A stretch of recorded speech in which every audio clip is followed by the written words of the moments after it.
So, I have already done a video on worship where I was basically talking about how the Bible discusses, in my opinion, science concepts from a non science perspective. And that essentially we live in this reality that has layers of dimensions. And so we exist in the third and fourth dimensions, and this material dimension where we can see and touch and taste, etc. And in this dimension, we have choice. And because we have choice, because we exist in time, that means we can make changes to this this particular dimension. I think that that is why humans have dominion over the earth. Okay. And so in that video I discussed how bridging the dimensions to to be walking with God, to be in the place where God is and that God is with us. How do we do that? And I think that worship is one of the ways that we align with God and where he is. And in fact, it says in Psalms, okay, they will grow like a cedar of Lebanon, planted in the house of the Lord. They will flourish in the courts of our God. So being planted in the house of the Lord to me is this interdimensionality that we can exist both where God is and be here in this like 3 and 4 dimension um of physicality and time.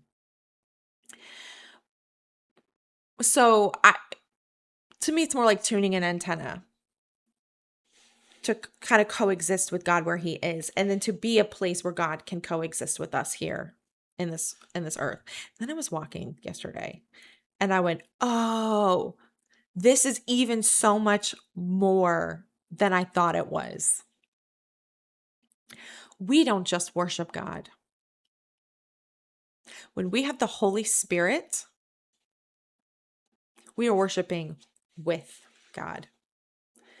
When we are a part of the body of Jesus, so, if you're a Christian, you've made God your head. And the reason we make God our head is that when you make Jesus your head, you are acting as if his hands, in this earth doing his will, which is supposed to be the will of God also, like in his Yahweh aspect. But that means because Jesus lived this like perfect life where he didn't sin and therefore didn't give up his dominion in this earth, which is what human beings are doing. Every time we sin accidentally, we are giving up dominion because you enter into that system of laws. So he's receiving an inheritance from Yahweh. He is the one man who was able to do it. He's the Adam that could do it.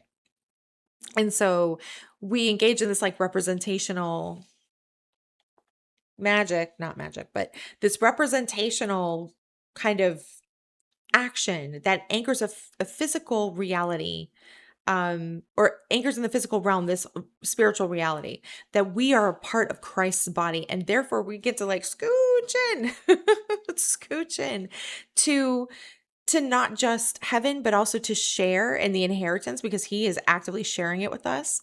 But also that God will hear our prayers and petitions because we are asking it in Jesus' name. We've made ourselves a part of his body. And so, there's this layer of it that when we worship, because we are a part of Jesus's body, we are worshiping not just with God, but a little bit, I don't want to say because it's they can go in a really bad direction. But I thought about it and I was like, ooh, that's interesting. That is very interesting. Or being a part of God, his work, doing his work. So it's for if you're a Christian and you have the Holy Spirit and you are a part of Christ's body, you are not just worshiping up at the Lord, you're worshiping with the Lord. And I just think that that is one of the most elegant things, because to me it shows how much we often truly don't understand God or understand what's happening. And so we can think of God in these ways that I'm really coming to see are very human ways. And that when I dig deeper, there's it's not selfish the way that we think it is. And I think the classical explanation is always like, well, we worship God because God is worthy to be worshipped. And so of course you should. And I'm not saying it's like technically wrong. But that language never really resonated for me. Um, but if you think about it like from a parent-child perspective, you have this parent assuming healthy, loving, non-abusive, good parent, we should appreciate someone who was good to us, who provided, who loved us, was patient, cared for us. And that ultimately the true reflection of the God man relationship is perhaps of the most loving, beautiful parenting dynamics that we can see. And unfortunately, we see people misuse that, on earth. We see people misuse that relationship. And so they destroy what should intrinsically be one of the most mirrored reflections of how God is toward mankind. And it's true too because if your kid does something they shouldn't be doing, you do put boundaries. You do come in and say, okay, well, now we got to have a consequence, and then we'll try again.